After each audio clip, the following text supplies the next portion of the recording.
to Hotline FN, episode 16 of the live call-in show for your hot takes, bold predictions, and unpopular opinions surrounding the competitive Fortnite scene. We've got a doozy of a week here. We just had the big event over the weekend where Fortnite was down for like 40 hours or something close. We got the release of Chapter 2, which has brought with it a lot of changes, a lot of additions, and even more subtractions, right? Like, we've lost probably more than we've gained in this new chapter from a pure content standpoint. So this is interesting. We got a lot to talk about, is what I'm trying to get at. We got a lot to talk about, and this show specializes in talking about what you want to talk about. So please, the way this works is you type !Hotline FN into the chat, and you'll get a link to the Discord where you'll submit your topic. You'll submit your topic, preferably not a question. We're looking for takes, opinions, predictions, things that we can talk with you about, and get down into it. So with that said, let me bring out our revered co-host, Senor Balla TW. How you doing, boss? Hey, I'm doing good, man. I'm doing good. Chapter 2 is awesome so far. I'm having a blast. Hell, let's go, man. So we're back on the weekly grind, right? So Yep. what have you been up to in this last week? I was staring at a black hole for a long time, then I slept for a really long time because the black hole consumed my life. It just went into my dreams. Yikes. No, I definitely, like, after Tuesday, I played till 12, and then I slept till like 8. Scrims started coming on. I got up, watched a little bit of scrims, and then slept till like 12 or 2 the next day or something. But no, besides that, just trying to learn. I think it's fun because, you know, I love learning, and all of a sudden I have a huge opportunity to do it again. And I didn't, you know, for a long time I was like, this is getting really stale. I don't know what else there is for me to do in this game. But Chapter 2's kind of revitalized it, so I'm learning again, Tim. That's what I've been doing. That's the big thing, right? Is learning. There's a lot to learn, and it's kind of weird, right? I jumped in for my first couple of games and was like, wow, this is so cool, and like, whoa, look at all these things to explore. And it just took a few matches until like the competitive mindset set back in again, and you're like, screw the coolness. Like, how do I freaking figure this out? Like, oh, how am I gonna make this work, right? How do I win? Is fishing actually viable? Is this thing? Yeah, no. Let's start right. I mean, oh man, do we start with fishing? What do you start with? What do you even start with? This is kind of wild, but maybe we start with Senor 11 since he's here and available. I'm just gonna drag him right on in. Yeah, do it up. Oops, I got you. All right. Well, hey, what's up? What's up, Levin? Yo, what's up? Hey, man. Dang, he really is sleepy. My goodness. Yeah, I'm lying in bed with my AirPods in, I'm tired as hell. Oh my gosh, I can't do this. Where do I want to start? Actually, I'll start with this, right? Chapter 2's been great so far. Like, I made a post on Reddit about my top 5 all time, but after seeing Balla kill Tfue, I think I got to change my whole list. I think my list is completely changed. I gotta be top 1 now, right? Yeah, easily. Wanted to just talk about, obviously, Squads is here. I've been really into trying to give people roles and whatnot because I'm really picky like that. And I wanted to know whether you guys think that's something that is like achievable in the near future. Because I've spoken to a lot of people and they kind of I feel like even speaking to certain players, it's like I've said to them, well, you do play a role, but just the way, like, roles are very fused. I feel like people transition into different roles at so many different points. So I think it's kind of hard to say we have set roles in Fortnite right now. Oh, okay, well, a flip question, right? Like Counter-Strike, I've heard you talk about it many times. Does Counter-Strike have set roles, or no? I'd say so. Okay, well, in that case, then, if you think that, then I think Fortnite can have set roles too. In a similar way, yeah. Just because they're fluid, just because you're not always the support player, just because you're not always the main operator, just because you're not always the main entry fragger. In the same sense, in Fortnite, you're going to be not always the guy who's healing. You're not always going to be the guy who's supporting. You're not always the guy who's going to be build fighting, right? Those are the kind of roles that just came up in my mind, just like off the top of my head. Yeah. So yeah, I definitely think we've had set roles for a while, even going back to duos, for example, right? Because almost every duo had a support player and I guess people were calling it alpha back in the day. Yeah, Where for me, like that's the guy who build fights, that's the guy who goes first, the support player is up in the back. yeah.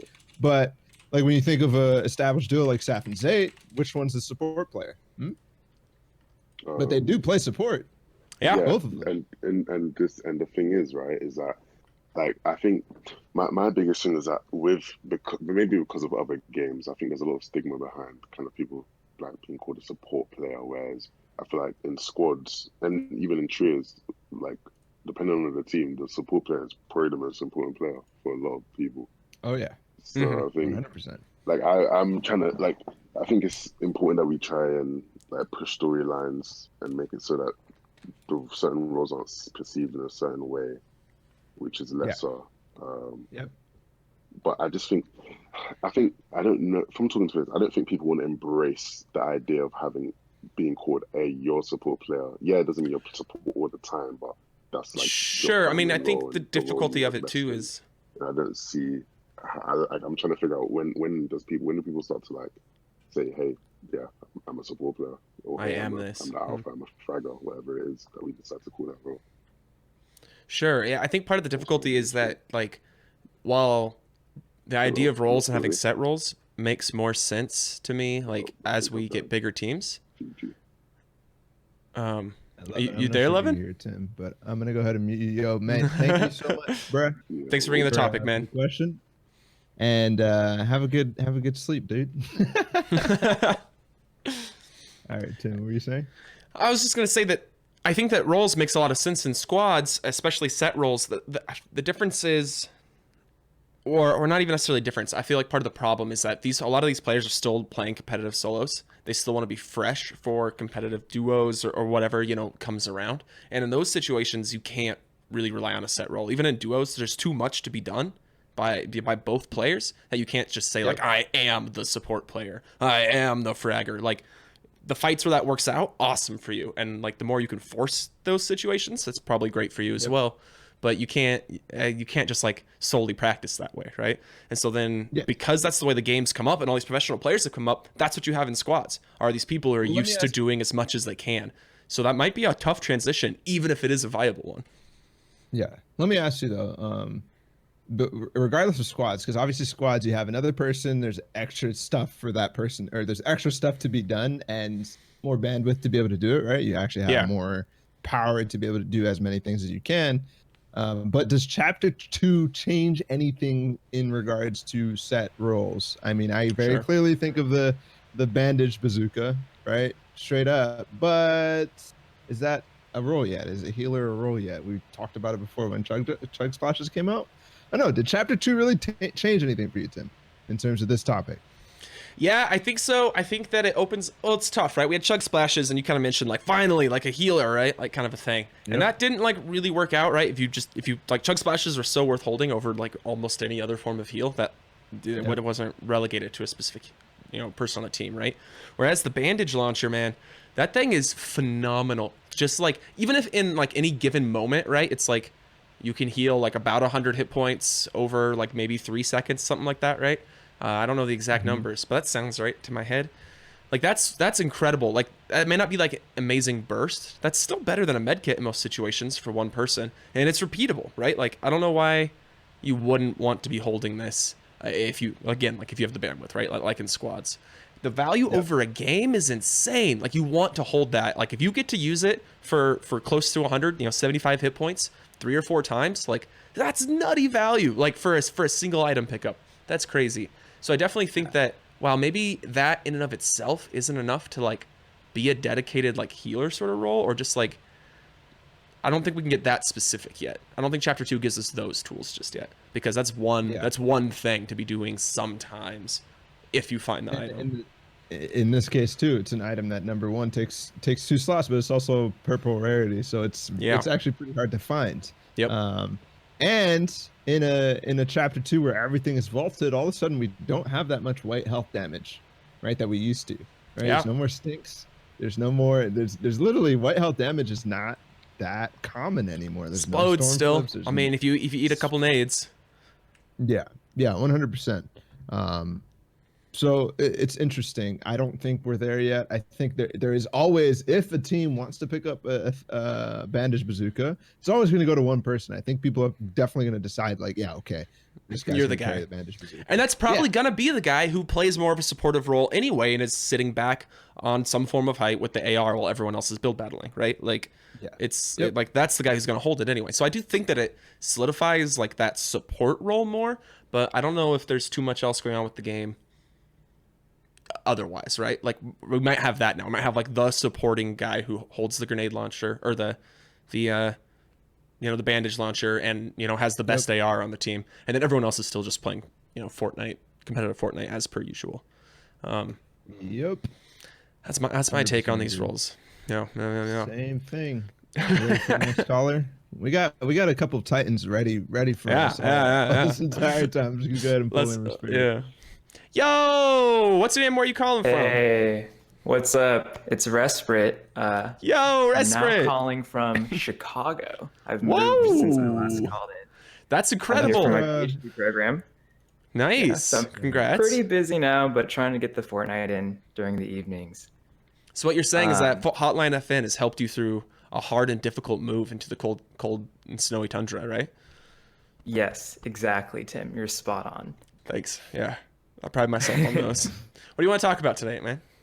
All right. So I want to talk about something I thought was pretty interesting that I saw as a shift in Chapter 2. I'm going to drop a little tweet in the chat. So I got timed out for that. Which is that rarity really changed in a distinct way for me with the way weapons work. I don't think that it's like this night and day thing in terms of how significant the impact of the changes, but I think it's a noticeable shift. And so I wanted to start by just making my case, because I like to kind of prove this a little bit, which is walking through a couple of the changes that stood out to me. The biggest one is this pump thing, right? So pumps have this huge gap between the lowest rarity and legendary. It's like it's a 40 damage base change gap, and that's like 80 on headshots, right, between common and legendary. We're seeing, I mean, I don't want to read this list down. People can see it for themselves, but you're starting to see the game really start to make these clear distinctions between this is common and it gets the job done, but it's not great, and this is legendary and it's got all the nice mechanics behind it. And they're just things like you can't get epics and legendaries as floor loot anymore. So you're only getting them out of chests, which are much more limited, or supply drops. It's stuff that you really have to start seeking out. You're not going to stumble upon as often. Yeah. And I said you can also fish them. You can fish epic and legendaries. Yes, you can fish the legendaries. It's pretty hard, but you can. I said in the Discord that I thought this could be a good change. Probably better to talk about as maybe an interesting change. But I'm curious what your thoughts are on how this might impact the game if Epic continues to move this trend forward. So just for everybody who's listening, because we have obviously different podcast formats, Spirit linked a tweet with basically all the changes for each gun's like upgrade pattern. So all the pumps, he listed the damages because that's the main thing. So you can go ahead and think about that yourself. But yeah, in my mind, this is really, really good, specifically for competitive. Like you said, I think this is good because it evens the field in terms of Tim's nodding his head already, which is good. We get some debate here. That's a shake, not a nod. Yeah, shaking his head.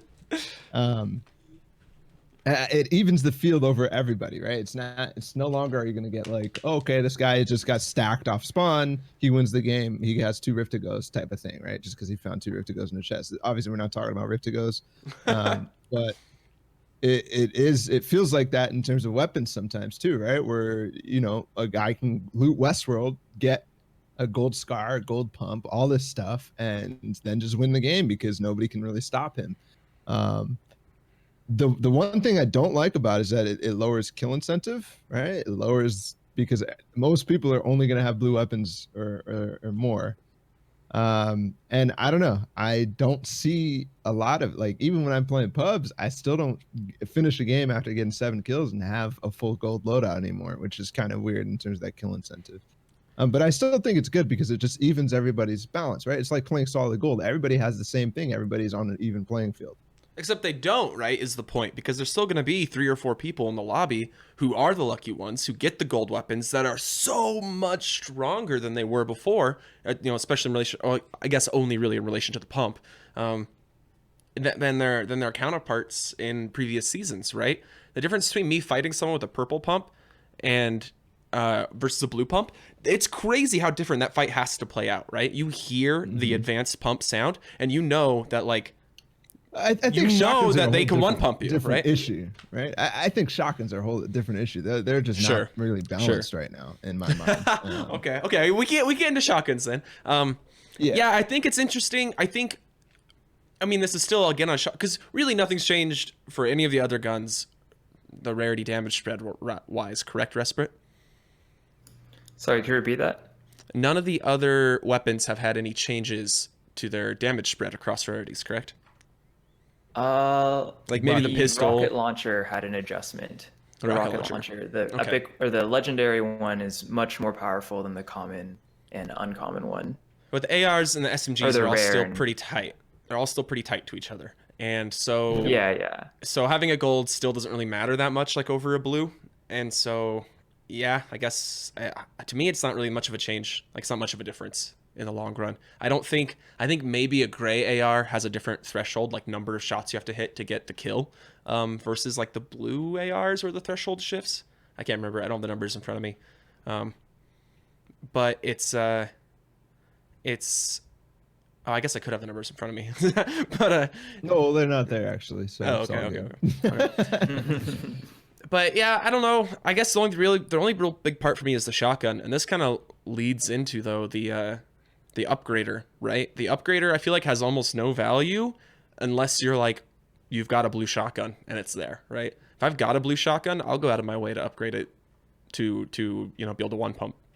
I think that's worth it. I won't like travel out of my way, but if I need 50 more brick and it's at my POI, then I'll make it happen, right? Because that's a big increase. But going from a blue AR to a purple SCAR, it's kind of like, I don't know if it's like worth it. It becomes way tougher.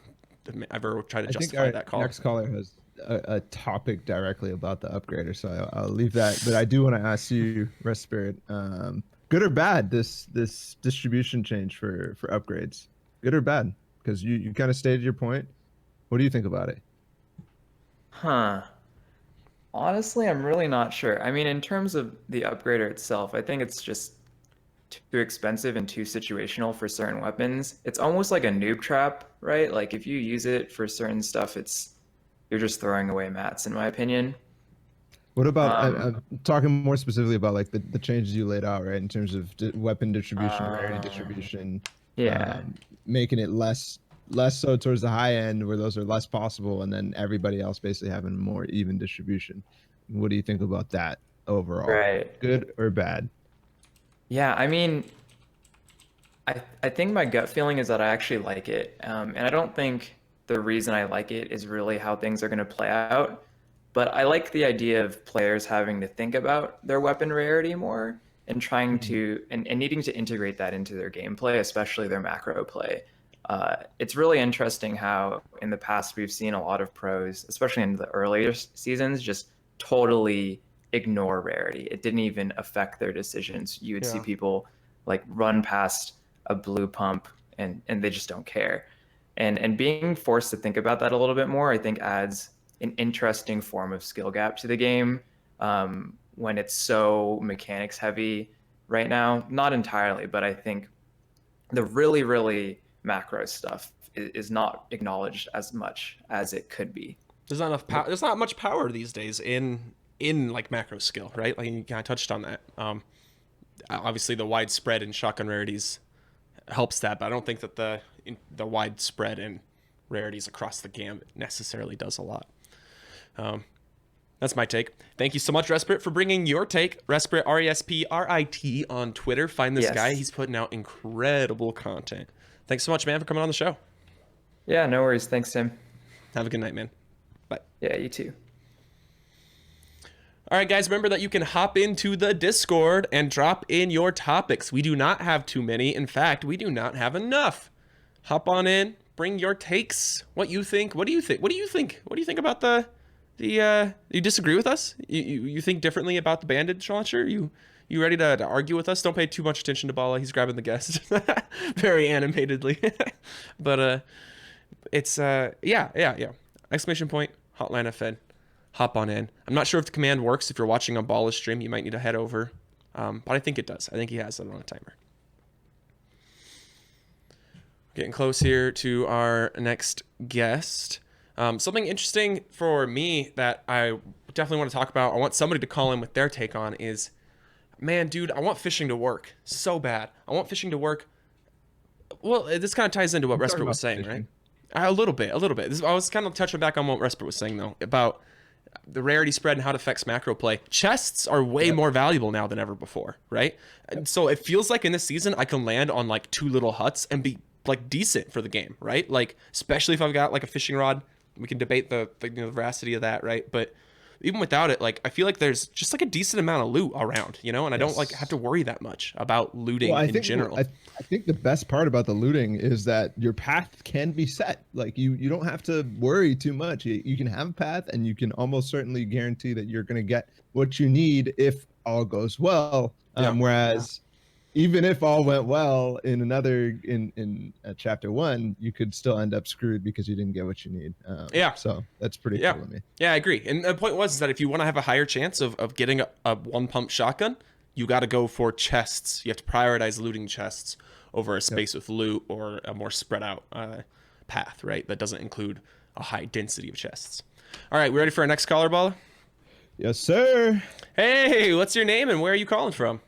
I'm Bino. What's up, Bino? I'm from New Jersey. New Jersey. Let's go. What do you want to talk about tonight, man? I wanted to discuss the weapon upgrader and let's go. its uses. Yeah.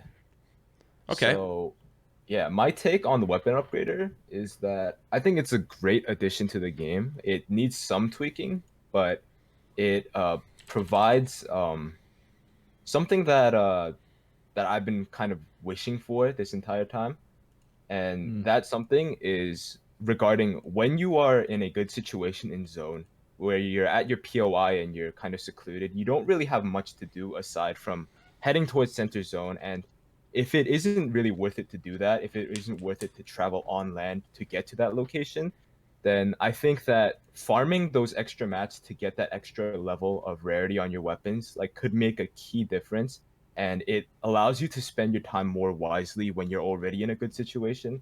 So Okay. So it sounds like you like the idea of the weapon upgraders. For sure. I think we all like the idea. Question to you though is are you using it? Are you spending the time to farm up and using it right now in your games? So as I mentioned, probably not, because first of all, the map is very big and the lack of mobility kind of makes it difficult to use the weapon upgrader, and it is extremely expensive. Yep. However, should I be put in a situation that I mentioned, I think those extremely expensive mats can actually return itself by upgrading your weapon. Yeah, and, I agree with that 100%. I'm in the same boat. I love the idea. Right now, I think they're useless, except for very, very rare circumstances, like you're saying, where you get zoned, you're at a weapon upgrader, you have exactly what you want to upgrade. Because there's been some cases where I've been yeah, cool, I can spend some time farming, but I don't have my blue pump. All I have is a green AR. Is it really worth it to upgrade this? Probably not. I don't really care. But I love the concept of upgrading rarities of your weapons, whether it be in a weapon upgrader or something else. I love the concept of just having a weapon and then, okay, cool, I did something, so I get a better weapon.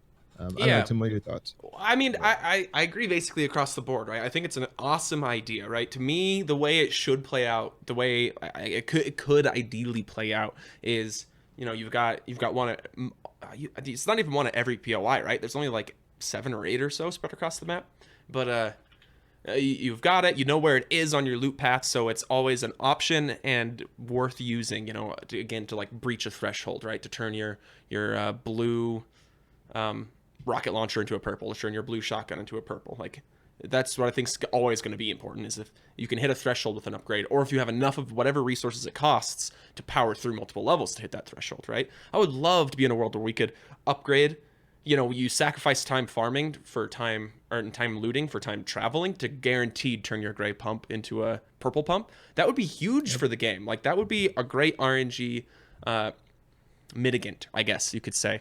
Problem is, like you said, it's really expensive. I think to go from blue to purple, is it 250 or 350 at that level?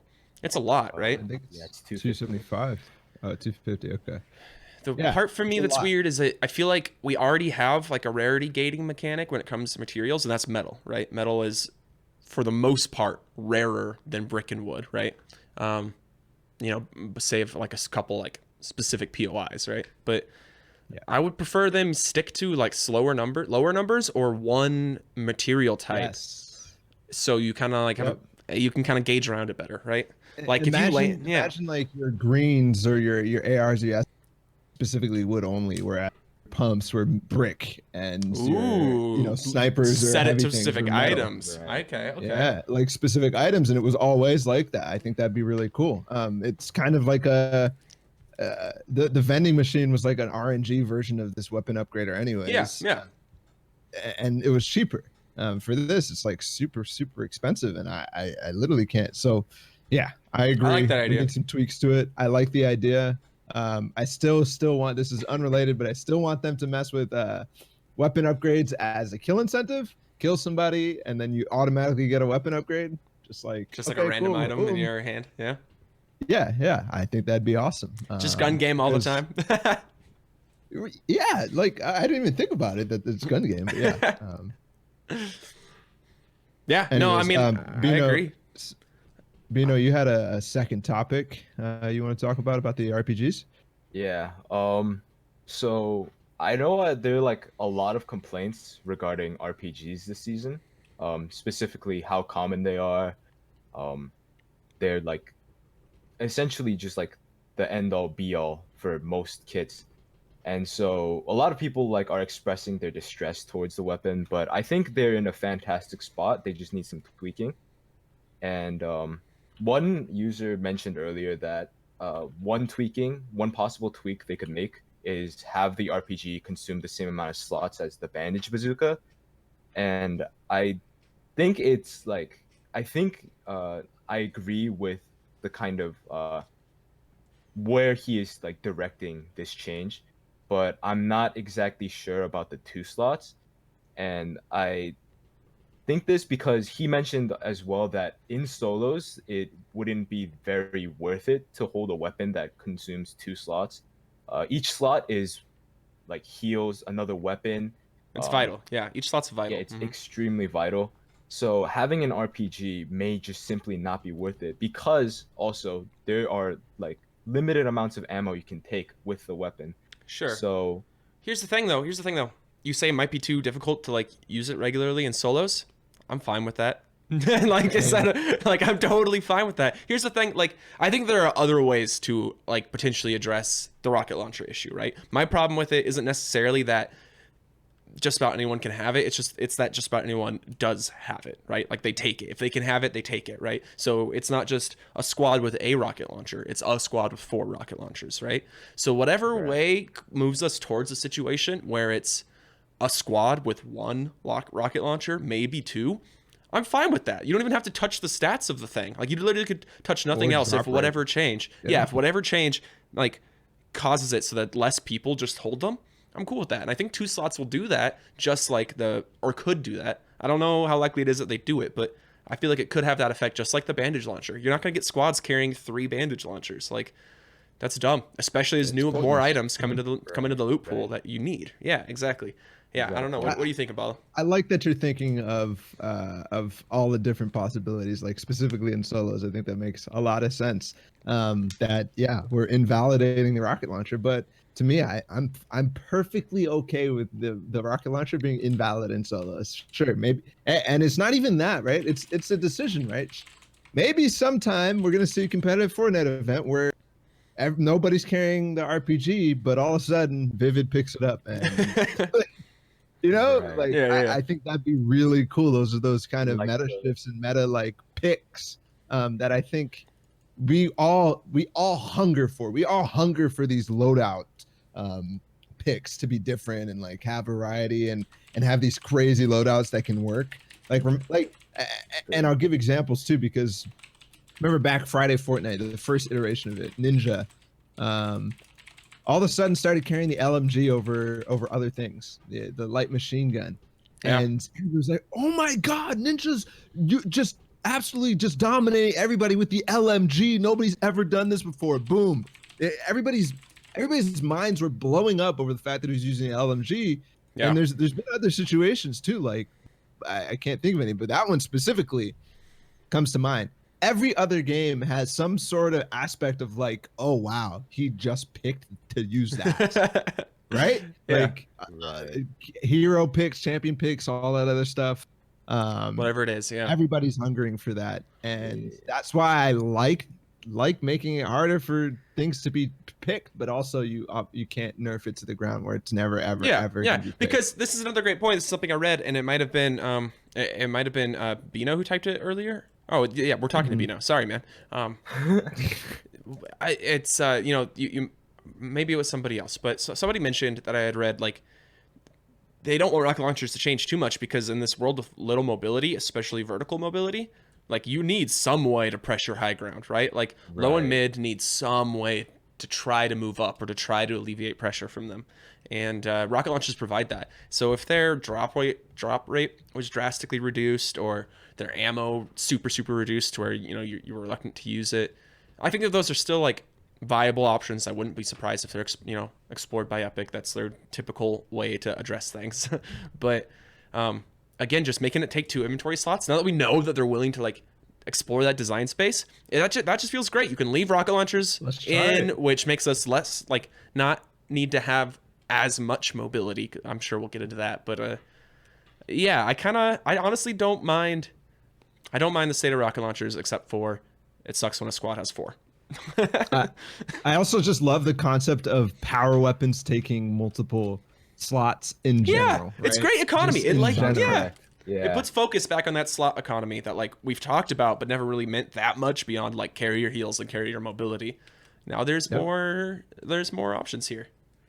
Yep. And then, like when we're on the topic of that, experimenting with the inventory is really cool. They're doing it. They're clearly, but like let's add some. Like we already have the trap slot. Let's add a grenade slot or a throwable slot or something like that, or a consumable slot. Just that sort of stuff. Let's mess with it because I think clearly we're adding variety to the game while still keeping the loot pool small. Right? You don't always have to pick something up, but maybe you still want to try to do things. Somebody in chat says unvault heavy sniper and make it take up 2 slots. Yeah, no, thank you. No, I'm Not just on kidding. this map. Not on this map. I don't know. Yeah, snipers Snipers are potentially- still rough. Yeah.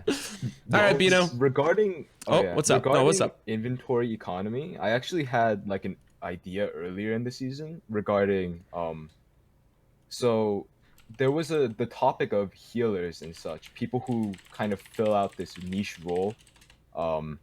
And so I kind of had an idea that especially now that like inventory economy is so much more important with weapons consuming 2 slots and such, I was actually thinking about, like, for example, a healer or a support player perhaps only taking 1 weapon and filling out the rest of their inventory with certain consumables or certain mobility, things like that.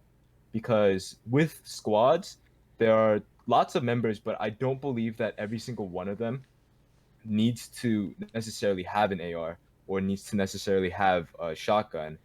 And so experimenting with inventories like that, I think would be a great change and would like, I think we will see something similar to that in the future of competitive play. Yeah, I I think it's a smart way to move. I think that I don't know if we'll see too much of like crazy inventory stacking. Maybe if we were back in season, back in season 10, season 9 and had these changes where there's more items to hold. We only have so many consumables to hold, right? You've got minis, big pots. And the thing is you don't want to take those away from fighters. Like the best play you can make in a fight half the time. Yeah, exactly. And the best play you can make half the time in a fight is to just distance and hit minis, right? So I think that this is a step in a direction that might open us up to those sorts of possibilities and those sorts of strategies. I don't think we're quite there yet. Yeah, but I think that it's especially with the fishing pole, you got someone dedicated to carrying the fishing pole around, like whatever. I think there's some interesting stuff. I think the slot economy has definitely like taken a step forward in both its relevance and interest for me at least, and I think that'll hold true. As I hope it'll hold true as we see new items. All right, Bino, thanks so much for coming on Hotline FN, man. Hope you have a fantastic evening. You too. Thanks, boss. One more thing to say on this, Tim, is that the idea of messing with inventory and messing with that management and stuff like that actually, to me, is a perfect solution to Epic's desire to add wacky things into the game, right? Like, let's have some stuff like some consumable slots or anything like that, but also or make the really, really strong things that you want to add in the game be really hard to carry, right? Make it something that, I'll carry that in a pub because it's fun and it's hilarious and it's great to use and it's wacky and whatever, but you still got to take 2 or 3 slots to carry it. You know what I'm saying? It takes up your entire heal slot, like your entire heal slot gone because you want to carry this thing. I think right? yes. That. I mean, yes, like I agree generally, but ultimately, even if it took all of your inventory slots, I still think Boombox is broken. Right? Like, if it takes all of your inventory slots, we still can't have brutes. Like, I don't care, like at some point, a lot of the items we've like hated in the past, we've hated because the concept itself is inherently broken, not because it's too easy to use, right? Like, I agree though. Yeah. I agree that I'm excited to see them use that space more that they've created. All right, ready for our next caller? Yes, sir. Yo, what's your name and where are you calling from? My name is Sorley, and I'm from NA West. NA West, represent my I feel like it's been a while since place. someone from West has been on. Just a week. Oh, really? Yeah, I think we had somebody from Tim's hometown last week. So. Oh, it's not my hometown. It's just where I call home now. I think we haven't had anybody from the coast, but you didn't. Okay, yeah. Well, I'm from an island off the coast, so there you go. Whoa, let's do this. All right, what do you want to talk about, Sorley? So it wasn't really a question, more so a statement. But I think that, I think that Apollo is gonna be a much better map compared to Athena for comp because of how the loot is spread out. There's so many small houses. Like, you look at the map, at the new map, and you zoom in, there are houses everywhere. And with the way that the new loot pool is, where there's only 2 SMGs, one SMG, 2 ARs, 2 shotguns, there's less. I feel like there's less of a ladder to climb, which means that you don't need to loot as much to get the stuff that you want, even if you're not getting the rarity you want necessarily. So that sounds more like a loot pool thing rather than the map itself. Well, right? more so. I mean, it's more so about the map, but why? I think Why do you think the map helps in terms of like you getting the stuff that you need? Right. I feel I definitely feel like there's more scattered houses and stuff like that, but I feel like the feeling you were describing where you get what you need therapist is more so because of the loot pool and not because of the map. No, so I mean, no, I guess I described it wrong then. So my thing more is really like there's so many more POIs, and I think the POIs are of a higher quality, as well as like POIs that aren't actually named, and then as well as all those small houses all over. So like if you are a squad and you're splitting, or even in solos, I think you're less likely to get contested because there's so many small routes to take, or just single POIs to loot to leave in comp. So I think we did an analysis. So first off, I didn't know the maps were actually called Athena and Apollo. That was the first thing. I don't know how you knew that, but that's awesome. I got that from It's Jarian.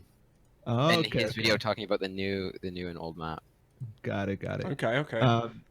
But so for me, like, I want to see somebody like Jerry and like Speedy, like somebody, one of these analysis type guys Yeah. who will put out the map and show, yeah, okay, one person can drop here, one person can drop here, one squad can drop here, because we did that on the old map, and it was very clearly not big enough. There was not enough stuff for any of the game modes. It was like duos kind of worked, but solos definitely didn't work. There was probably like 80 something slots for people to land, and obviously 100 players, and then squads, it didn't work either, just based on like the weird distributions. So I'd love to see somebody do that type of analysis. I think you're right. I think we will see enough spots to support every single player in the game. And even if right now you mapped out all of the named places, even not named on the map, right? Even if there wasn't technically enough spots, I feel bad to like bring back in the loot pool after that, but I feel like that it's really married, because the way these POIs are laid out, a lot of them are very spread. Like just the distance between, chest hot spots, right? One house to the next or whatever, like in the farms, or I mean, like it's a long distance for a lot of these POIs, much wider than like Old Salty, for example.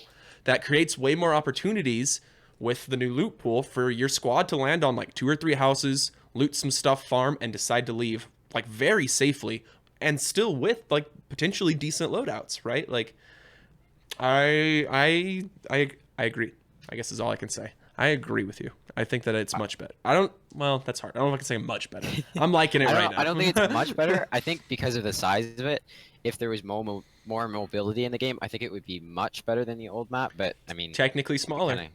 Technically smaller than the old map. Just barely. It's like 97% or something like that. The size of the old map. I thought it was bigger, but me too. Didn't we all? That's wild, isn't it? Yeah, I mean, it looks like it, but I also, the other thing was, because of the way that everything is spread out, I think it'll encourage more.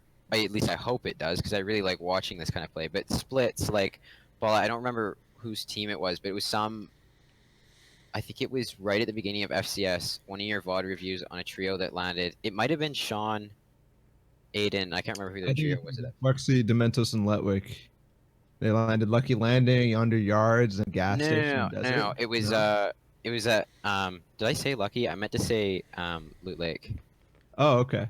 Sean and Aiden dropped there. There's a number of teams that dropped there, and I can't remember. Anyway, World Cup, but you're describing a split in general. Split drop splits.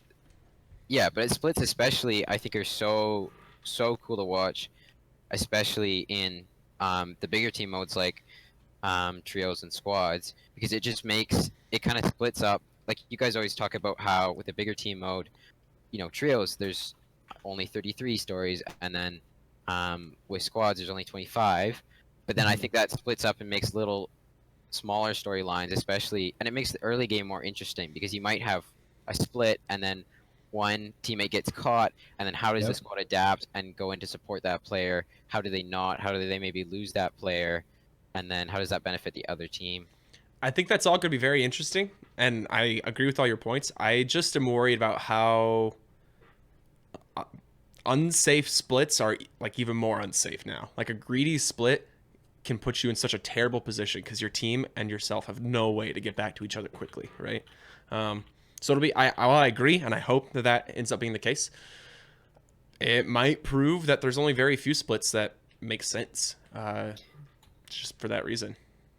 I almost think that's a good thing, because it almost incentivizes smarter play in a way, because if you don't split well, then you're guaranteed to lose a teammate or two, versus if you play it really well and you really think it out and you practice your drop spot and practice your splits and your routes a lot, then it benefits you and you get rewarded for that. Yep, I agree. I want to flip a question onto you, Sorely. Is besides loot, besides split, besides early game, what do you think about the map, like positionally? Like is it a fun map to navigate yourself around, regardless if you need loot or anything like that? But like just like moving around, do you like, without mobility? Obviously, mobility is a hot topic, but like, do you find yourself being able to engage in fights well? Like, because I started to not feel that way about the old map, but this one I'm feeling like, yeah, I can see a fight about to happen, and I can position myself in such a way that even with building, it's still a map that is static enough where I can find myself the best position to win the fight. Do you also agree with that, or do you see that yourself on the map? Yeah, 100%. I mean, I haven't played enough. I just haven't had time, to be honest. But I haven't played enough to find a lot of it. But definitely a few examples I can think of. Not even just about third partying or engagements, but like definitely a couple of disengages, like where it's been not easy, but just really, I don't know, just fun in a way. Finding different ways to disengage around natural terrain that's already in the map. And I think that the new map really incentivizes that. I think it's good. Yeah, totally. I agree with that. I also think what's interesting with the lack of vertical mobility, positioning throughout the zones becomes a little more interesting, or at least pathing into zones. And like you guys said, like around engagements and stuff, of course. But before there was like height, of course, mattered. But like whether or not you're on top of that hill or not on top of that hill isn't that big a deal, because ultimately, like if someone's on top of the mountain across the way, you're just going to pop a launch pad if you want to go over there, right? Or, you know, pop a launch pad to leave or whatever, right? Whereas right now, like making sure you're rotating along height, like those sorts of things can open up the game for you, right? Especially when you're having to start playing around things like Storm Surge. That mid game positioning becomes, I think has become more important than ever before in Fortnite.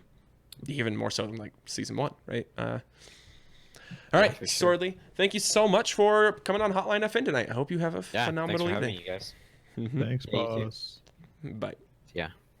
I'm quick on this one, Tim. I'm quick. Boom. You quick. Yo, what's your name? Where are you calling from? Yo, what's up? My name's Curse. I'm calling from North Carolina. Curse from North Carolina. Hope you're having a great night. What do you want to talk about today? So I wanted to talk about the main deal with competitive right now. I want to talk about how Fortnite shouldn't be adding any other mobility into this game whatsoever. Whoa. Ooh, I like it. Bold statement, man. Why? No more mobility in Fortnite whatsoever. Not a one, huh? Yeah, not even one. Well, the main reason I've been talking about it is because mainly adding the no mobility in Fortnite. Once I played this season, it's like heaven. It's basically like you're like new players, even casual players that play competitive playlists, for example, like bots and etc. and etc. They'd be like, so they see the storm. All right, so pretend this is a whole entire scenario, and basically I'm at the edge of the zone. I'm about to rotate in, and I'm chilling, and I'm medding up, and this guy decides to storm fight me. Well, that doesn't really happen anymore in this season because of how the mobility has changed, and you have to rotate the zone instead of just not rotating at all and losing the fight and possibly losing your game. So, yeah. Ideally, right? I mean, if everyone's playing at that same level, because the flip side of that is people just assume that they can win the fight quick enough to kill you and leave. That's what the story's always been, right? What I think is the lesson is so much harsher now. Like if you get into a fight out and you don't end it fast, and even some cases you start a fight, no matter how fast you end it, you're still gonna go down the zone. Like it's so much harsher. Just because of no mobility, that it makes a lot of sense, and it teaches that lesson real fast, where we didn't have that lesson in the last like 5 seasons, really. Ever since Rifts, basically we haven't had that lesson, and it's important in all aspects of the game, right? Competitive, obviously very important. We ban for people's own fighting in a lot of discords, and then in casual too, right? It's not fun to die in the zone. Like if people are doing it to you, it sucks. It really sucks. So in that aspect, sure, I agree with you, but man, you're discounting a lot of the game if it's just zone fighting that you're worried about. Like, you're discounting a lot of the game. I mean, here are a couple situations, right? Drive-by situations. My squad went, we weren't playing competitively. We're chilling in arena squads, okay? And we see some fishing spots on the river, and we're like, sweet, let's go just like chill out. Let's fish for a little bit, right? A team approaches from across the way to our east, say, okay? We start like, poking back and forth. Now there's a team on our west. Okay, like, we shouldn't have been in that position if we're talking like playing competitively to the peak of your abilities. But now that we are in that position, we have no recourse except to win 2 fights. like we don't have any option except win 2 fights, like in a pinched position. And then you fast forward to late game, man, you don't get that half in, half out. you're done, right? Like that's so hard. And this everything we've talked about ties into this, right? If not every member of every team is holding a rocket launcher, that becomes maybe less of a like big deal, not getting zone. But even the horizontal distance of like how far the zone is from you isn't as big a problem to me as just height, you know? There isn't as many crazy tall mountains, but there are some crazy tall mountains, and you're just not going to have a way to get up them. When the moving circles are closing on these zones, you don't have a way to get up that mountain. Either you were able to guess that that the zone was going up over that direction, and you somehow I don't even know. That doesn't even make sense. Like if a moving zone you prepared travels because you thought there was a possibility. Yeah. But like the moving zone travels so sporadically and so far that like that's pretty kind of hard to prepare for. It's hold high ground the entire time or have a very bad time when you're on that high elevation right now. So I'm torn, right? Like I agree for the most part with the sentiment. I'm enjoying it right now, aside from those situations, which are not that uncommon. I think there's other solutions besides add mobility. So like I kind of agree with Curse, right? Not fully. I don't think they should never ever add mobility into the game. Because I'd love some of those sedans on the streets to be able to drive those. That'd be awesome. But in some cases, like in endgame, a lot of people are complaining right now. Oh, if you don't get half and half out, you lose the game. Stuff like that. But to me, sure, half and half out is probably a problem, and I've seen the solution going around the Destiny Chases by making half just go to the center every single time, which I think would be cool.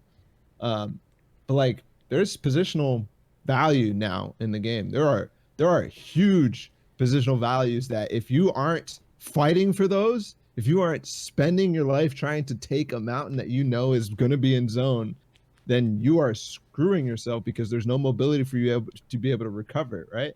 That fight for that mountain is so much more important now than it ever was before, and I find that very important. It's one of the things that when I'm watching like Apex or different BR, for example, there is so much focus on the team who took the right position.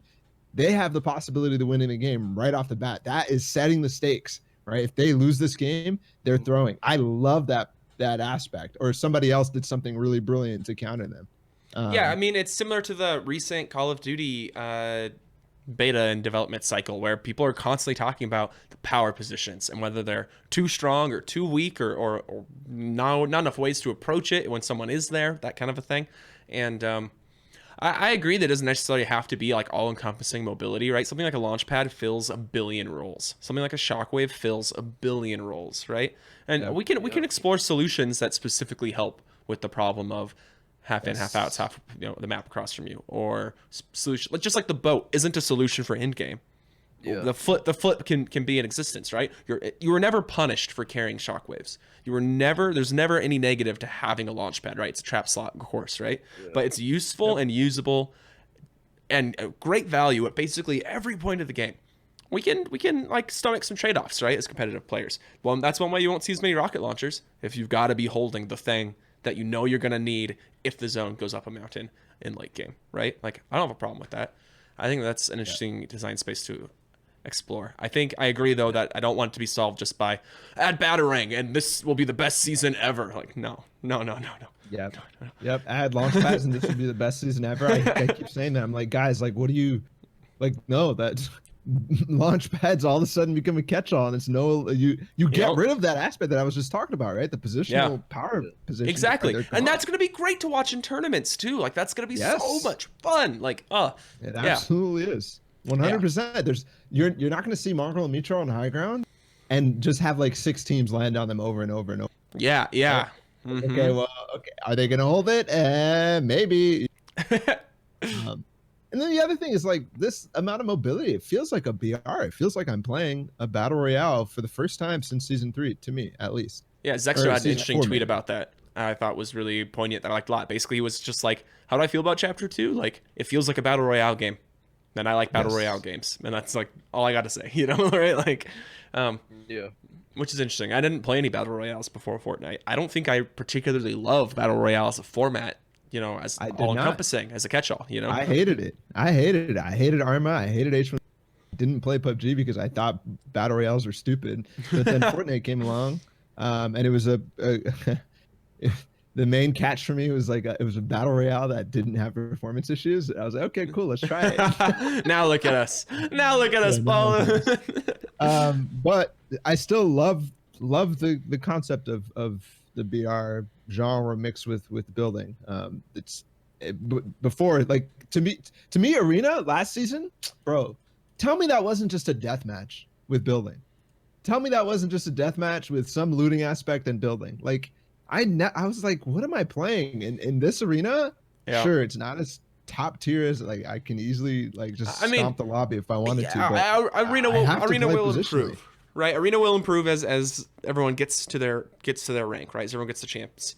It won't like necessarily be amazing, but it'll be better than like just fighting an I don't think so. open division. I was talking to Bump it. Well, we got further call. We got more callers to talk about arena. We got.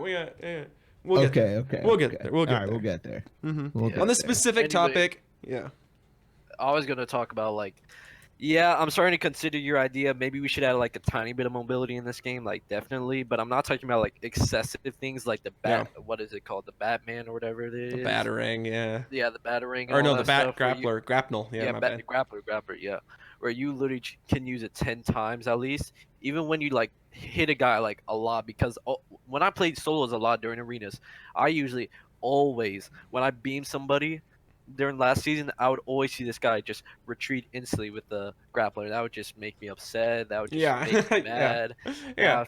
I would have to waste mobility. And I was just talking about like or their bounce pads. About the about the mobility issue. I was just talking about how there should be a learning curve in this game personally, because I mean like if you have mobility, it's like basically GG's, dude. Like you can't really do anything about it unless you try and locate it. If you're like rotating to a different zone, maybe you can locate somebody who used it, which is usually 5 out of 10 times you'll make it or not. But I'm talking about like when you have no mobility, you should build strategically. I'm talking about like you should at least do strategy builds instead of just like, because I see a lot of people, they just 90 up the height and all that stuff. And totally. I'm like, what are you doing? I'm just confused because like, in my opinion, I think there should be no mobility except like 1 or 2, because this game should be more harder than it already is, even though it's like extremely easy now. Yeah, I think I'm gonna cut you off, but like I think that this kind of ties into a little bit to what the previous caller was talking about an increased necessity for some level of macro skill. I don't necessarily know if the game needs to be harder holistically than it is right now. Like the game's freaking hard. Like building and shooting is really hard for fresh people to grasp. Like we've got a pretty decent barrier to entry these days. Just beyond to play any kind of competitiveness, right? With any kind of competitiveness. But I do agree that lack of mobility or having less mobility does increase the necessity for those macro skills. And if they keep pumping more into that side of the game, that will create more and more situations where being the best builder, being very mechanically skilled is less important if you had strong enough macro skill to overcome that, right? Yeah. And I don't think that's a bad thing. I think that just opens up more play styles, more opportunities, and more ways to show off your skill and ability. So probably. All right. Thanks, Curse, so much for bringing this topic to Hotline FN. I hope you have a phenomenal evening. Yeah, thank you. And, Peace. All right, Balla, we got another one already? We're rapid fire through them. Let's go. Hey, what's your name? Where are you calling from? My name is Ken. I'm from New Jersey. What's up, Ken? Hey. Love me some Ken. How you doing? Fantastic. What'd you want to talk about? This is my long-time Counter-Strike teammate. Finally calling for the first time. I don't know why it took you so long, but with the best question, what you right? got? Yeah, it's pretty good. My question is, does Fortnite, would it benefit from having an Ice Frog, Ice Frog is the lead Dota 2 balance guy, but he's invisible. Like the only reason people know his name is because when Blizzard sued for the rights of the name of Dota, he had to be named in the court papers. So, and why was that for people who don't? Because Dota is a Warcraft 3 mod map, and Valve said, hey, we're going to make Dota 2. And then Blizzard was like, well, that was made in our game. We'd like it, please. We don't want to make Heroes of the Storm, actually. Yeah, and Ice Frog was the guy who made the map, right? Yeah, the he was the the guy I think who made Dota to what it is today. Yeah, Yeah. he didn't. He took over for like yeah. Pendragon and Gunsu, who made Yep. League of Legends. Got it. Yeah. So it's so- little, yeah. It's muddy So what for do the you- actual origins. Yeah. Would we benefit from it? I'm confused as to like. So for my what does he reason do? is he just completely balances the game. He is the end all be all. What he says goes. He talks to pros and says, "Hey, I'm thinking of doing this," and they go, "I don't think that'd be a good idea." And he goes, "I don't care, I'm doing it," and he puts it in the game. And a month later, pros are like, "Oh, you know, you kind of knew what he was doing, yeah, okay." So, but the biggest benefit for me of it is Dota and Fortnite. The communities to me just seem exactly the same. They're extremely, extremely toxic.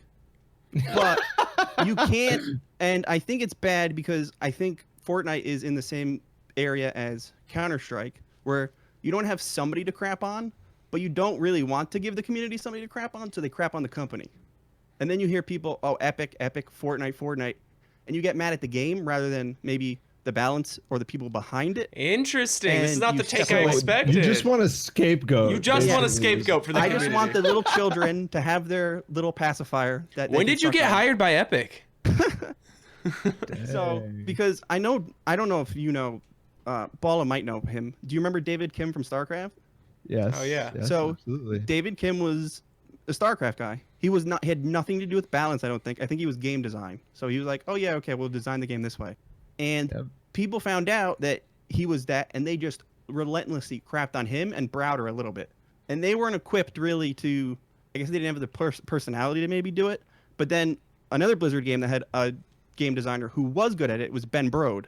He was very outgoing and like charismatic, and like he just like shot people down with his humor all the time. And people were like, "Oh, like they couldn't get mad at him." But with like Ice Frog, there's a famous comic of Ice Frog, and it's just he releases a patch, and it's just a pile of crap, and the person goes, "Oh, a new patch," and they eat it, and they go, What is this crap? What is this?" And then they turn around to leave, and they look back, and they come back, and they just start eating it. And Ice Frog, the expression on Ice Frog in the comic doesn't change at all from beginning to end. So that's my reasoning where I think it'd be good if Fortnite had somebody like that, because they funnel the direction at the people balancing the game, not the company. Because I see a lot of people going, "I hate Epic, they do nothing," and they leave. And it's similar to Counter-Strike. Counter-Strike, the audience is a little older, so they're kind of like, Valve is hands off, whatever. Like, man, like. So that's my opinion. I don't know what your guys' opinion is. Yeah, so I feel almost like I don't know if this is a thing that's good for the game. It sounds like it's a thing that's great for Epic, you know, right? But like exactly. I don't know. I mean, sure. If they want to create a scapegoat, that's fine. If they create an invisible scapegoat with no name and no history, thing is like we all know Ice Frog's a person. If they just suddenly tried to force a fake no-name scapegoat, like what?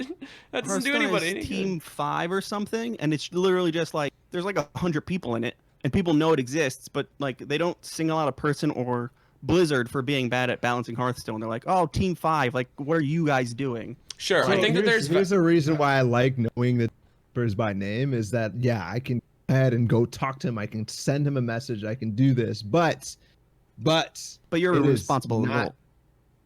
Well, yes, exactly, right. If you open up the community to that sort of thing, it's like, bro, like he's gonna get threats. He's gonna stop wanting to do it, right? We've seen situations like that. I think the Diablo guy got flamed over and over and over and literally stopped wanting to do it. I think David Kim was the same way, or Browder himself in StarCraft. They just like lose all interest in doing anything because the community knows their name and they know that they're responsible for it. So they lose, it's tough. I don't know. I don't think it matters how they approach it. I think it's nice that we'd be able to hold people accountable, but at the same time, I don't want this community to hold people accountable. I don't, not at all. Not this a single community. damn bit. Yeah, no. I think it's better that they hold the company accountable. Yeah, exactly. Like I know one person I think that does balance stuff for Epic. Like one person, and he has like 200 followers or like on Twitter. And if he was the lead guy, people would just follow him just. Well, to we crap have on him. we know. No, I mean like, I think it's just that you don't follow it enough because Mustard is the creative director, right? We know. Oh he yeah, makes a well lot no of him. decisions. I'm talking about. We know Eric Williamson. We know obviously Mooney is the community manager. That doesn't have anything to do with balance. We know Dan. We know tons of different guys who've spoken up in the community, but they've Paul's out never here been like, doxing okay, him. yeah. Well, like, so the guy I know is an ex CS pro, and his role is all like guns, weapons, items. Like that's him. Like if a rocket launcher gets changed in some, I don't think it's as the things like cut and players dry. get pissed off. Who? Yeah, I don't think it's as cut and dry as you like. Oh, no, yeah, I don't. This guy It's a handles big that thing. comic. It's a big company, so it's a lot more people. Yeah, obviously. exactly. Yeah, I think that like just hate- backing away even from the idea of it as a scapegoat and just from the perspective of like having one person who's the end all be all for decisions, whether they're anonymous or not. You know, we could never guess to how, or maybe we could, but I don't know how their balance team, if they have a dedicated balance team, I don't know how these things are laid out, what their organizational structure looks like. You know, I will say that it's only tangentially related, but I will say that game design is hard, right? Like everyone thinks they know what fun is, and they think they know what fun is for all the people around them. Like the design of fun is difficult, right? And then a subset of the design of fun is the design of competitive fun, right? Like that's a whole different beast, and it's such a small like pool of people to pull that skill from, right? Like there's only really a handful of games that have done all of this well, right? You know, from League of Legends to Counter-Strike to StarCraft.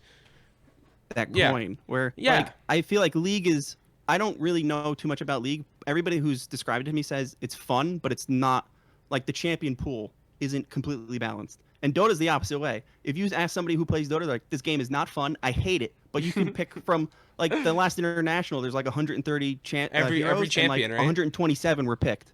Yeah. That's ridiculous. Like it's hard. That it's much hard. value. It's hard. It's just a really hard thing, and it's something that we're gonna build.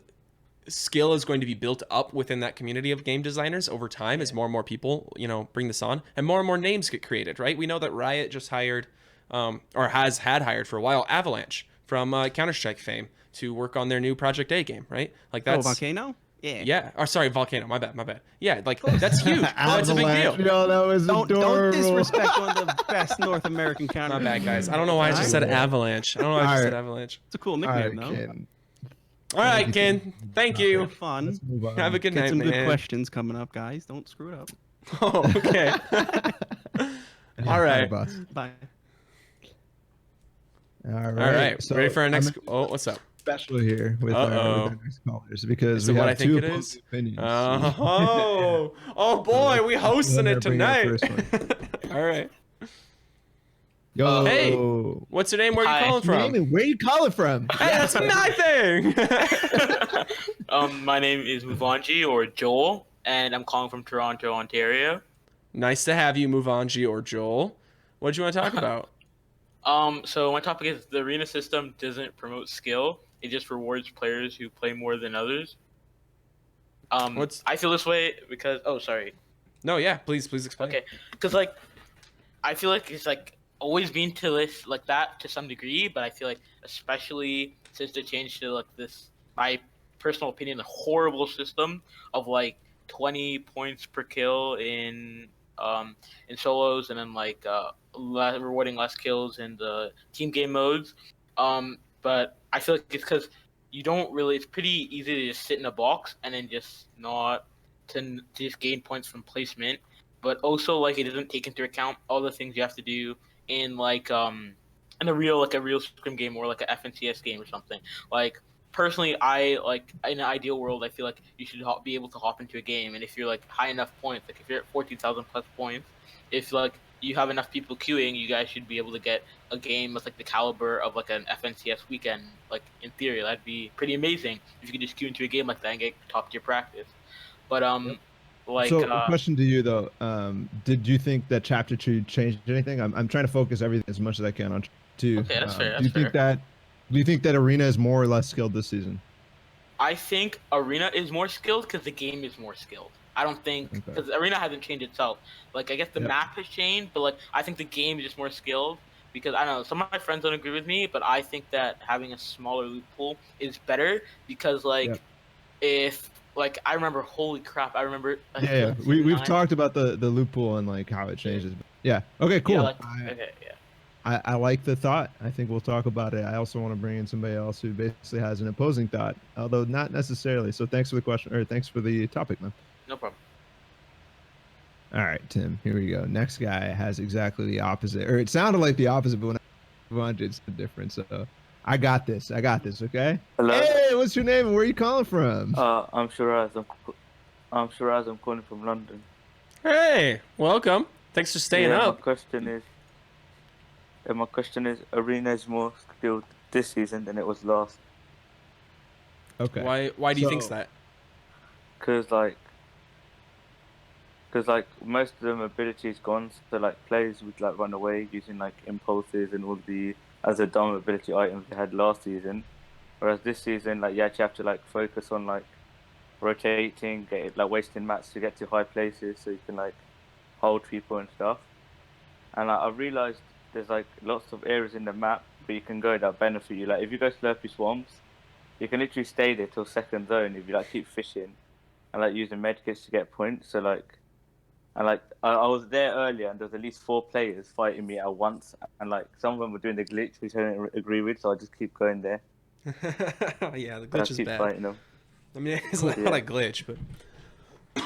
So, thanks for the submission, bro. We're gonna go ahead and talk about it. Arena in general. Arena being more skilled this season. Arena being bad, just in general. Thanks for the submission, One more thing. The last guy said. Yeah. Okay. One more thing. The last guy said, people like who play more are better at the game, but that's not true at all. Because I just started university. I'm doing a chemistry degree, and I barely play, and I'm like still really good at it. So, nice. Okay. I don't think he said exactly that, but thanks, man. Yeah, in the bit. So yeah, to clarify, Muvanji or Joel had said that Arena mostly benefits those who just play a lot over like particularly having a lot of skill. Which I don't think that's debatable, right? Like that's kind of just the fact. If you have more skill and you play a lot, you'll gain points quicker, but Arena hasn't been a good judge of skill beyond can you make it out of contender. It hasn't been ever, and I don't think that this season changes that. What are you thinking about Arena, Balla?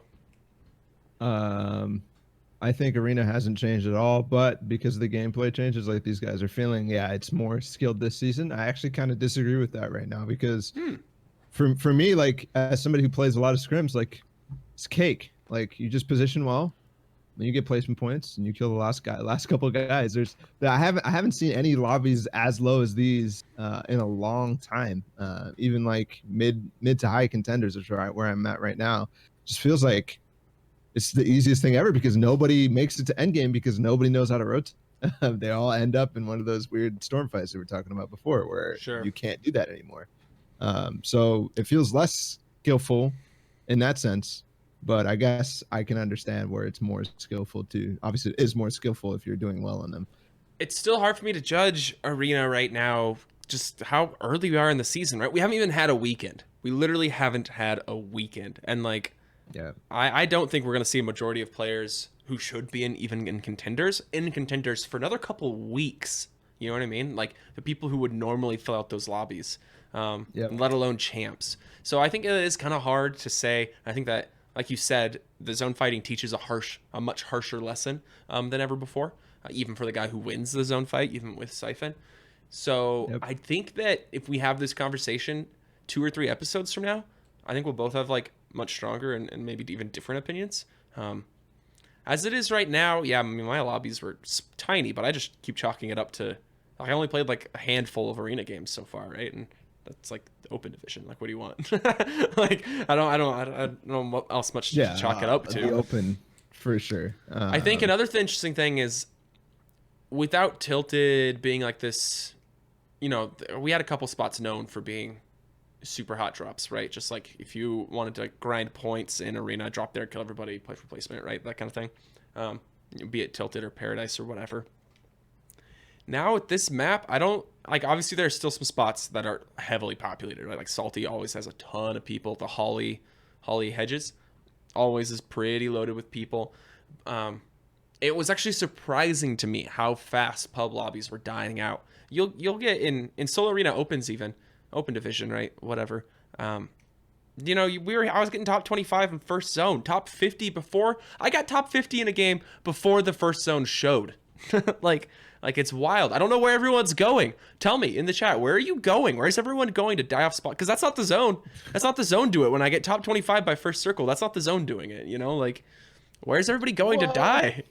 It's just because there's so many big POIs, right? Like there's a lot of spots where people are gonna go, or at least a couple people are gonna go, and they're just gonna fight until they win the POI, right? Yeah. That's how people play when they drop POIs. Like you can go Craggy Cliffs or whatever, even if it's far, and still have 5 people dropping there, and all No 5 one's of those leaving. guys are gonna. Yeah. Yeah, no one's leaving until they end up fighting, because that's what people enjoy a lot of.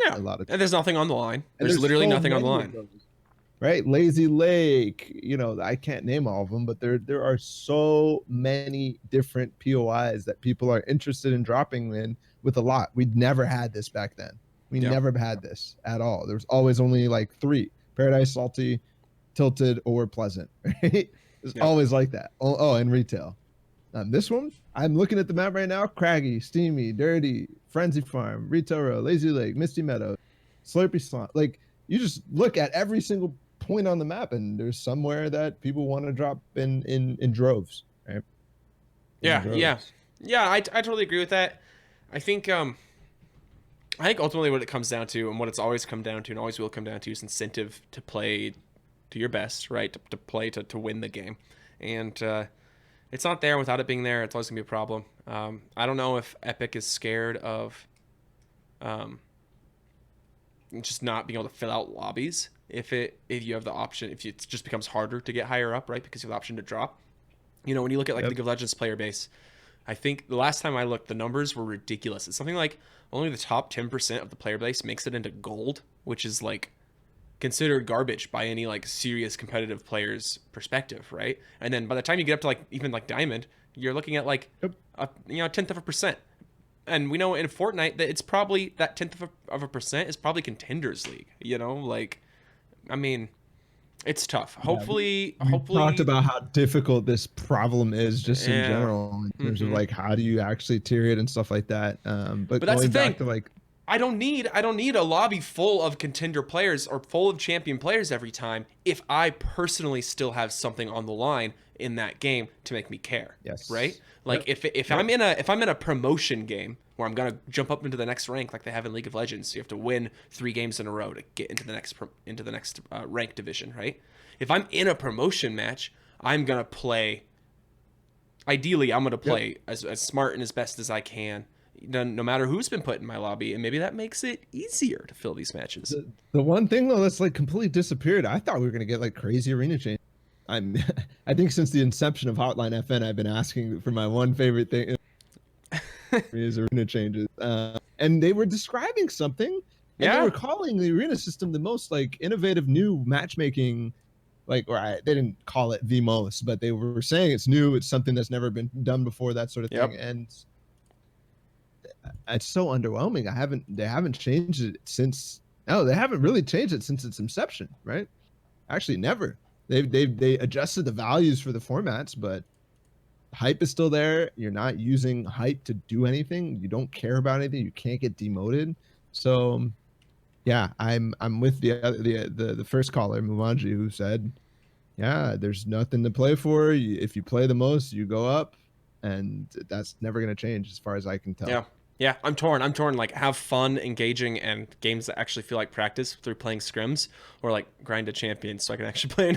Like, I have to split my time between a thing that I don't really want to do and I don't feel like is making me a much better player, and scrimming, right? Like, so definitely.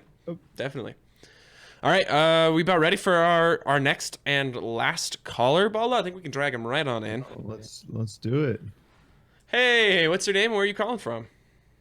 It's Casters. I'm from Kentucky. Finally back on the show.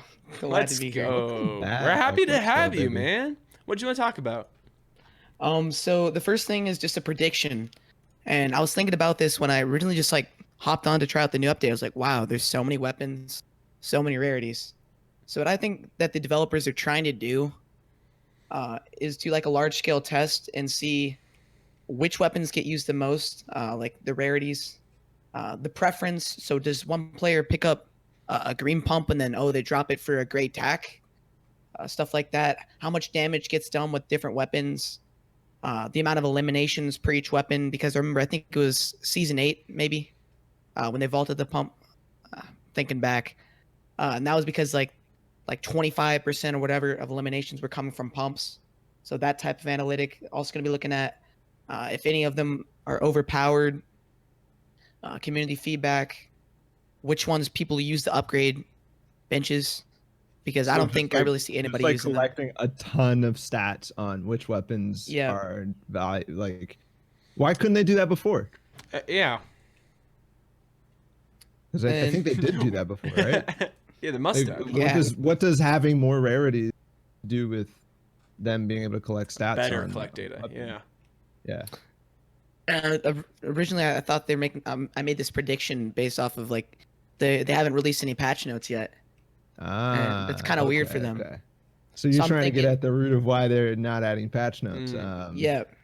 So that's when I was thinking about it. It took me to like maybe they're doing a little bit more testing, trying to iron out the loot pool, because in the past the loot pool has been pretty garbage. Like they'll saturate it with all these terrible items like balloons. But for no fault of their testing, right? This was just like they just added stuff and they would never adjust it to make the loot pool better. Yeah. I don't know. Like I understand where you're coming from, and I can see the sort of like, let's remove some stuff. Let's add more rarities for this weapon. Let's get more data on this, because it's like removing an element, right? Removing this new shiny thing that you have to pick up or whatever. Because that's obviously a testing method in tons of different fields. But I don't think this is the case. I think this is just they finally decided to tighten up the loot pool and make it make rarities matter, like really matter. As far as the patch notes go, right? I think What's they just really wanted to discover the game. What's really interesting to me about this, right, is like in a lot of ways they've kind of pushed this hidden narrative of like back to the start, right? Chapter 2, a fresh start. It feels like the beginning again when we got all of you to come play in the first place, right? Yeah. And what's interesting to me from an analytic perspective is, they're looking at all these stats, they're monitoring community feedback, which has been mostly positive aside from like glaring performance issues, right? And at least from the competitive side. And definitely from the casual side, right? People love it. What worries me, I'm glad people like it, right? Because that indicates to me they'll continue in this path of keeping it feeling more clean, the loot pool feeling more clean, right? The game even just feeling more clean, right? Like I feel bad using half the skins I bought. I'm like, this doesn't belong on the new map. Like, like I can't be the goldfish running. I can't be Benji Fishy. Like I have to play a serious skin on this new serious map, kind of a thing, right? It seems so much more realistic. I logged in. I was like, PUBG.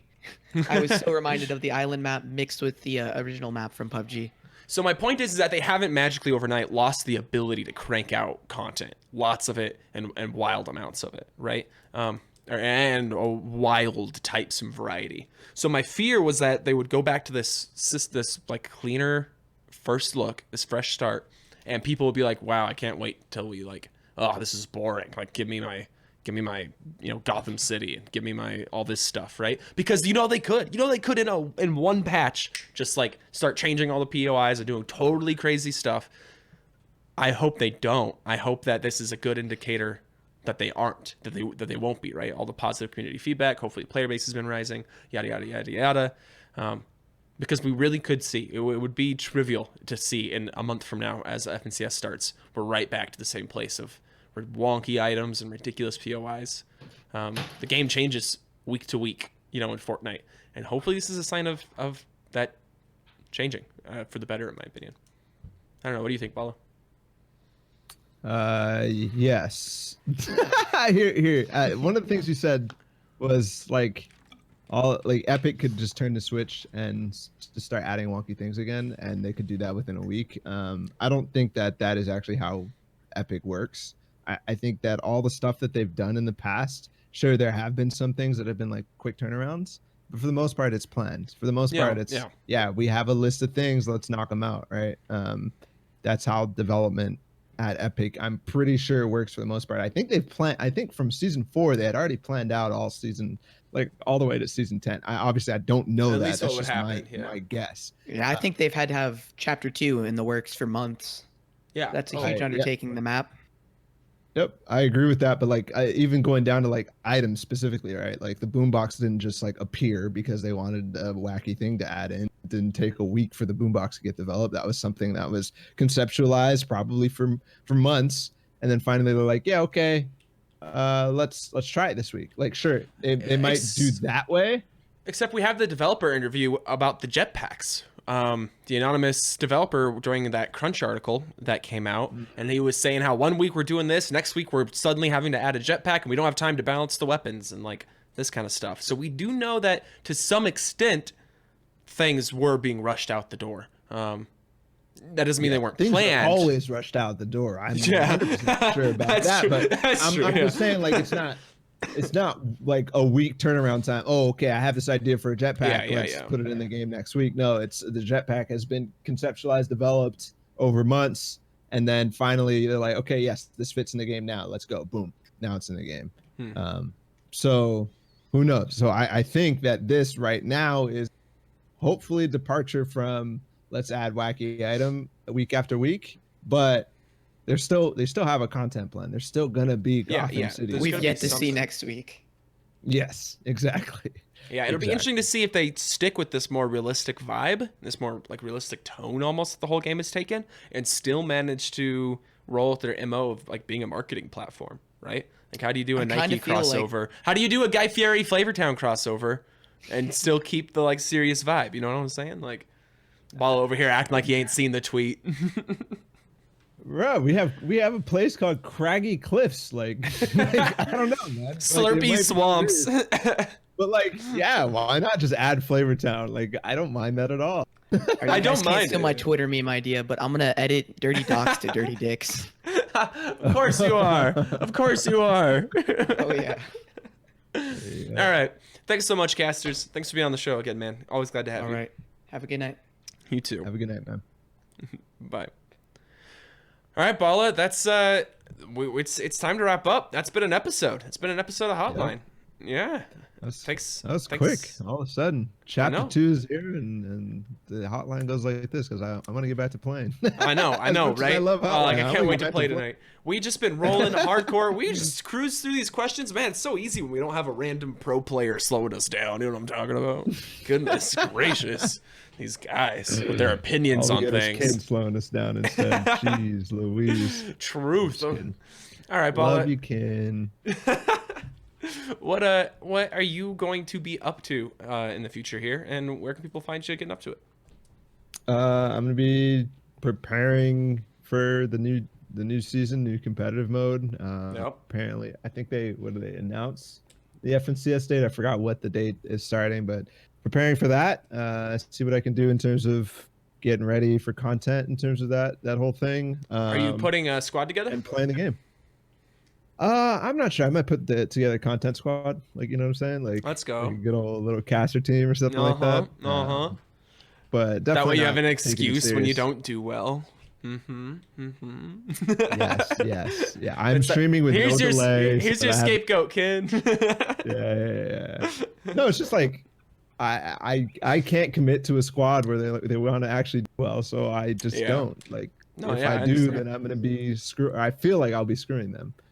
As much as I would love to, man, I would love to. But then again, it's 5 weekends, man. I can't commit to that either. 5 weekends all weekend. Even if I could commit to it, I couldn't commit to it because 5 weekends is unacceptable in my household. So,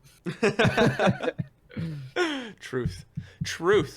All right, are you gonna be doing anything else? Are you gonna be streaming any of your shows going along? Like, what's going on there? Yeah. We're doing everything. The same old. Last week was weird because it's T1. We're getting back to it. Hello. And that feels like every show that I say that, but it's the life of a content creator, and that's the way it is. Whatever other titles I have. Most magnanimous. You can have that one. I just came up with it. You can take that one for free. You did not just come up with that because that's pretty much every single time you introduce me. You've said that. You just love that word. I don't know what it means, but I hope it's nice. It is. It's pretty nice. All right. And of course, you can find Balla on twitch.tv/BallaTW, at BallaTW on Twitter, Instagram, Snapchat? No. Nope. You can't slide in on those DMs, boys. No. All right. This is amazing. Thanks so much, Balla, for helping me out. Cast this, co-host this, cast this. Dude, we cast a great podcast. Let me tell you about it. With casters, we casted it. Oh no! All right, we're done. Have a fantastic All right, evening, Balla. Yeah, you too. All right, guys, that's Hotline FN, episode 16. I hope you enjoyed it and had as much fun listening and participating as I have had hosting it. I'll leave you with the same thing I always leave you with, and that is, if you enjoy the show, please support it. Follow on Twitch, follow on Twitter, subscribe on Twitch, donate all of your lunch money. I mean, these are just some suggestions, okay?